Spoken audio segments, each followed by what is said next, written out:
Dear students, we all know about carrot. We eat it as a vegetable. We also know about spices like coriander, cumin, fennel, etc. These spices make our food tasty. Do you know? These different types of plants, whether carrot or cumin, they all belong to a single botanical family known as Apiaceae. So let us today discuss this family Apiaceae. In today's lecture, these aspects of the family Apiaceae will be discussed. Number 1, Taxonomy of Apiaceae. Second, systematic position. Third, phylogeny. Fourth, diversity. And fifth, economic importance of Apiaceae. So let us first discuss taxonomy. Apiaceae is commonly known as carrot family. The family was first of all established as a formal taxonomic category under the name Umbelliferae and not Apiaceae by A.L.T. Gisu. Later on, the present name, that is the Apiaceae, was given as an alternate family name by taxonomist Lindley. Why there was necessity for this alternate family name Apiaceae from its previous name Umbelliferae?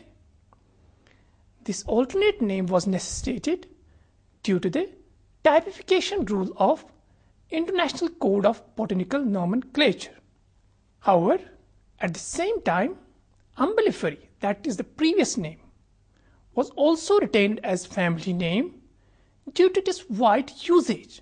This previous name, that is the Umbelliferae, is basically derived from its inflorescence, which is generally in the form of a compound umbel. What is this umbel? The term umbel refers to the flat-topped or convex inflorescence with pedicels that are attached at one point. The term umbel has the same root as the common word umbrella. The family members of Apiaceae, they show some unique characters, what we call as diagnostic characters. These are usually herbs with sheathing leaves, and these leaves are often decompound. The flowers have a bicarpellate and bilocular inferior ovary, and the fruit is a schizocarp of mericarps.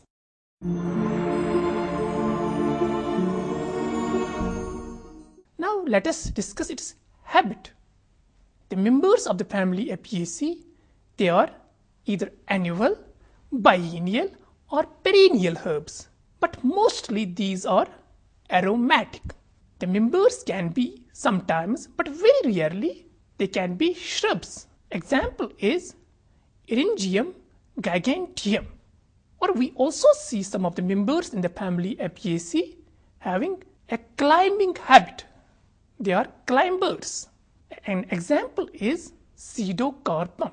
Or we can have some members of the family Apiaceae which are cushion forming.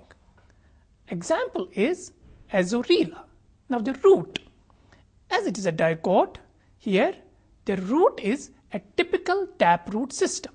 Now let us discuss the stem. Stem in the Apiaceae is usually fistular, that means hollow, because the internodal regions in this stem, they are often hollow. These stems are occasionally succulent, what we see in Greek mum. These stems are also associated with secretory canals which contain ethereal oils and resins. Also they contain triterpenoid saponins, coumarins, pholcyrenone, polyestylenes, monoterpenes and sesquiterpenes. A characteristic phytochemical by the name of umbelliferose is present in Apiaceae. What is this umbelliferose? It is a trisaccharide which occurs as a carbohydrate storage product. The stems are always associated with hairs, what is called as pubescent, and these hairs are of various types. Now the leaves. The leaves are alternately arranged and they show a spiral fashion. But rarely we see, in some cases, example is here the Apiaceae, where the leaves are opposite. The leaves are mostly petiolate and they have a broad sheathing base. The leaves are exstipulate and sometimes they can be with stipular plants. The leaves are not simple, but they can be pinnately or palmately compound. But often we see that these leaves are decompound. That means they have no shape.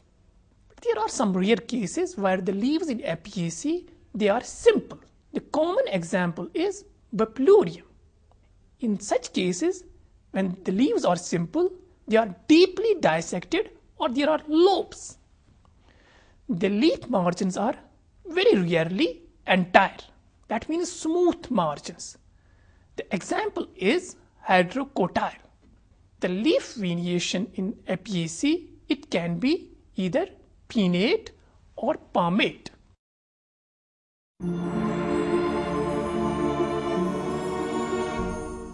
The inflorescence in Apiaceae is usually terminal and it can be either simple umbel or a compound umbel. These umbels are often subtended by involucres of brackets. Sometimes these umbels can be condensed. They are aggregated into a head-like structure called as pseudo-head. The common example is Eryngium, and very occasionally these inflorescences can be reduced to a single flower or a dichasium. Now the individual flower. The flowers in the case of Apiaceae, they are very small, but they are usually pedicellate. But rarely we see the flowers are also sessile. Examples again is the Eryngium. The flowers are usually bracteate, most commonly bracteate. But there are some examples like Funiculum where we have abracteate. The flowers are also pentamerous. That means the floral parts are 5 or the multiples of 5. The flowers are usually bisexual, but the marginal flowers in an umbel, they can be sometimes sterile. Very rarely we have some examples where the flowers are unisexual. The example is Echinophora. The flowers are commonly actinomorphic and they are epigynous. Now the individual parts of the flowers starting from the outer whorl called as calyx. Calyx comprises of, as usual, the sepals. The number of sepals in case of Apiaceae flowers are 5. And these sepals, they are adnate. Adnation means fusion. They are fused to the ovary. These sepals, they are aposepalous, that means free, with 5 lobes. These lobes, they are often reduced or sometimes they can be even absent. Now the second whorl, what we call as corolla. Corolla comprised of the petals, and the number of petals in the case of Apiaceae flowers are 5. But we have some instances where we have these petals completely absent. These petals again, they are apopetalous and they develop from a ring primordium. Usually these are usually inflexed and they show an aestivation called as velvet. Now the androecium, that is the male part of the flower. Androecium comprises of 5 stamens which are inflexed in its bud stage. These stamens, they are exerted. What is meant by this exerted? These stamens, they protrude beyond the perianth when the flowers are open. This is called as exerted. These stamens, they are whorled and they show an alternate petalous arrangement. And they are again apostamonous. That means they are free from each other. The filaments, in the case of these flowers, they are free. And then third part, that is the anthers, they are bitychous. They are dorsifixed or basifixed. These anthers, they are tetrasporangiate, they are introse and the descendance is longitudinal. The pollen grains are characteristically tricolporate. Now the female part of the flower called as gynoecium. Gynoecium comprises of two carpels. These are fused together, that's why called as syncarpus. Ovary is inferior. It is bilocular with a single ovule in each of the locules, or sometimes we can have two ovules per locule, but most often one of the ovules is abortive. The ovules, they have a pendulous shape, they are anatropous, they are unitegemic, and they are also tenuinuslate. The styles are swollen at their base, and they form a nectar secreting structure at the apex of ovary. This structure which secretes nectar is called as stylopodium. In fact, the structure stylopodium is characteristic of Apiaceae flowers. This stylopodium can even persist in its fruit. The stigmas are two. These are capitate in shape or sometimes truncate. They are not papillate, they are non-papillate. The placentation is called as apical axile. That means in between apical and axile. The fruits in Apiaceae, they are schizocarp of mericarps. What is this schizocarp of mericarps? These are basically comprised of two dry segments. Each of these segments we call it as mericarp. These two dry segments, they split apart at maturity, but they are attached to a common central stalk called as carpophore. Fruits, they have globular to elongated oil canals called as vitty, which are present inside the fruit wall. The fruit surface is smooth, or very often it is ribbed. Sometimes it is covered with hairs, scales, or bristles. Or we can have these fruits like platinate, or they can have even wings. Within these fruits, we have the seeds having small embryo. Endosperm is oily.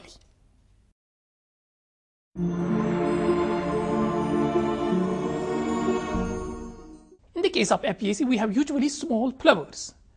These small flowers, they are typically densely aggregated, as I already mentioned, in the form of an inflorescence called as umbel. That's why they are pollinated by a wide range of small nectar gathering insects like flies, beetles, bees, and moths. Cross-pollination in Apiaceae flowers is mostly favored by a phenomenon called as protandry. Now the fruit dispersal. As we have dry schizocarpic fruits in Apiaceae, that's why they are wind pollinated. The fruit segments present in genera like Daucus, they are covered by structures called bristles. These bristles help the fruits to get dispersed by external agencies.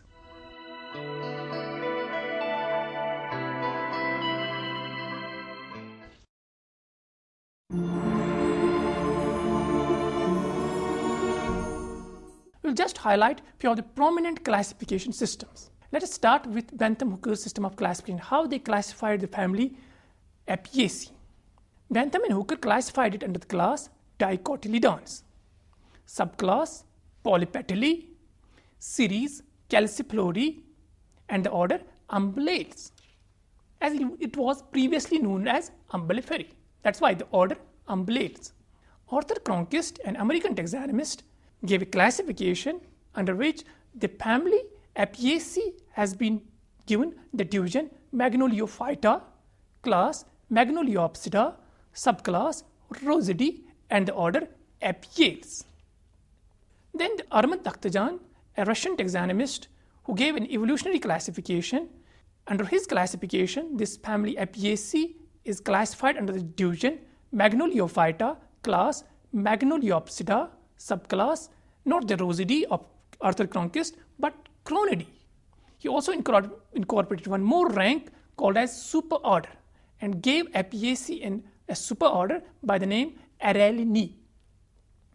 And again the order, not Umbellales or Apiales, but Araliales. Dahlgren, he also gave a classification of Angiospermae. Under his classification, this family Apiaceae has been recognized under the class Magnoliopsida, subclass Magnoliidae, superorder Araliinae, and the order Araliales. Robert Thorne gave a classification under which the family Apiaceae belongs to class Angiospermae, subclass Asteridae, superorder Araliinae, and the order Araliales. Very recently, the Angiosperm phylogeny group, who have given a phylogenetic classification, they recognize this Apiaceae family under the clade Eudicots, that is, U means true dicots. Then under the subclade Euasterid second, and the order Apiales.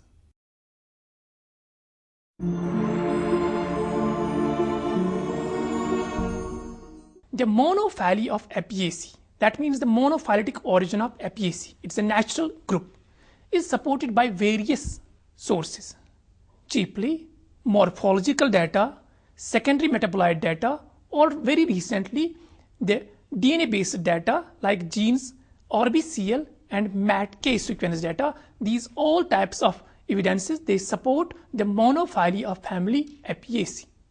The family is mostly closely related. That means that its sister families are Araliaceae, Pitosporaceae, Myodocarpaceae.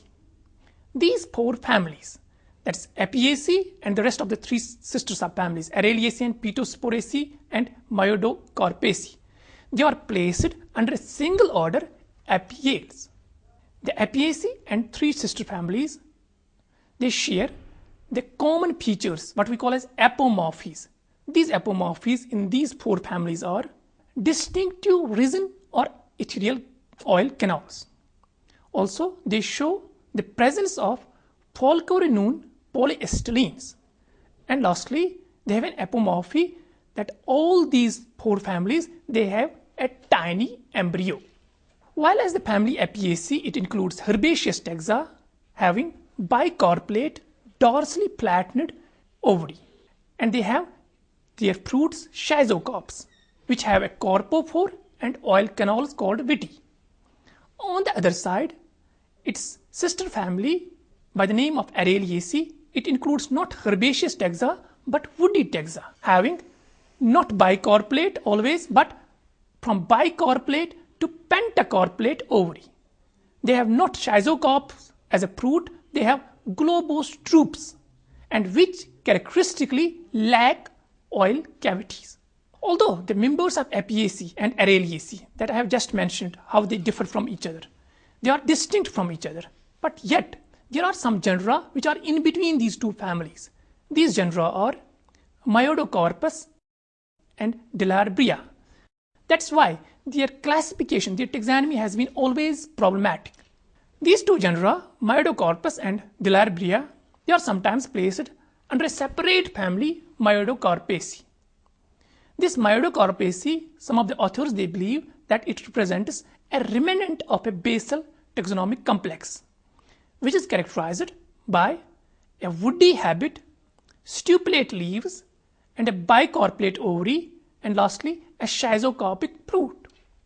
Several clades, what sometimes is called as subfamilies, can be recognized within the family Apiaceae.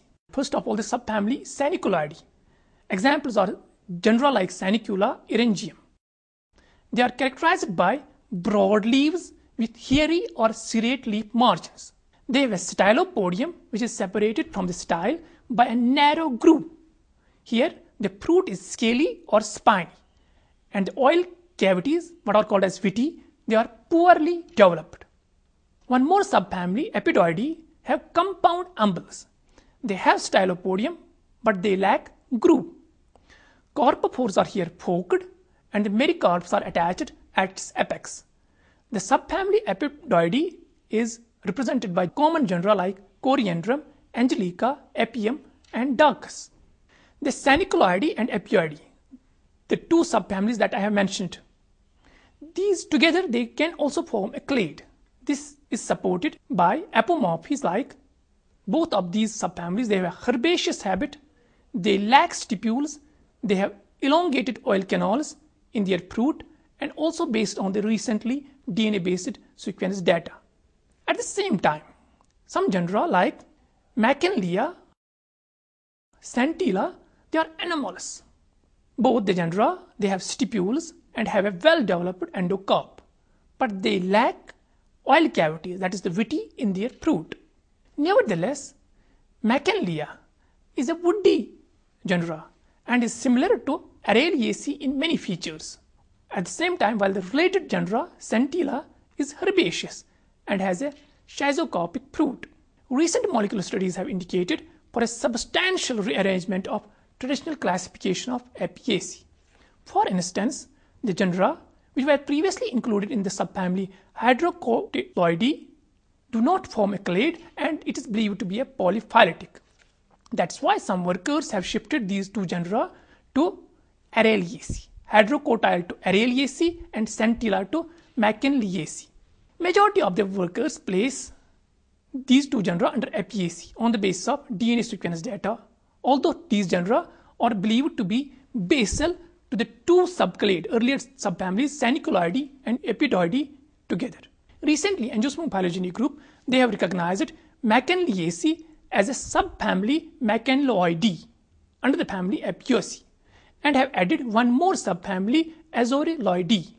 Thus, in all, they have recognized 4 subfamilies. Number 1, Magnoliidae, number 2, Asteridae, and the other 2 being already mentioned Saniculoideae and Epidioideae.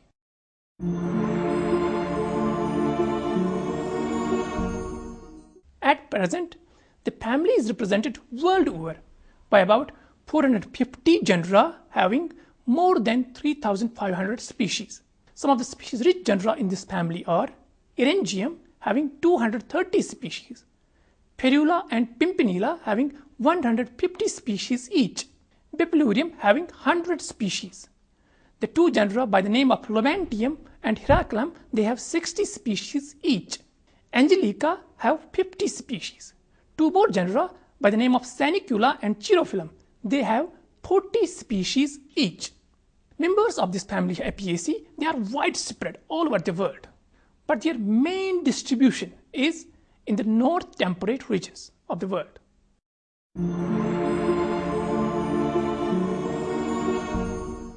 The members of family Apiaceae, they are of huge economic importance. The family contains many important plants that are used as spice. I will mention the common name and their scientific names. These spicy plants are like fennel, Funiculum vulgare, coriander, Coriandrum stivum, caraway, Carum carvi, anise, Pimpinella anisum, celery, Apium graviolensis, even our own Calazira by the name of Bunium persicum, parsley, Patrocillinum, cumin, cuminum, or the dill, anethum. These are the various common spices that belong to the family Apiaceae. Some of the species which belong to the family Apiaceae, they are used as food, such as common carrot. Its scientific name is Daucus carota variety steva, and even the parsnip, scientifically known as Pastinaca steva. These 2, Daucus carota variety stevas and Pastinaca stevas, they are used as root crops. Many members are extremely poisonous in this family Apiaceae, such as Cicuta, Conium, etc. In fact, the poison hemlock, it was obtained from the plant Conium maculatum. Conium maculatum also belongs to the family Apiaceae. It is the same plant of which Socrates is said to have drunk the extract in execution. Many species of Apiaceae, they have medicinal value.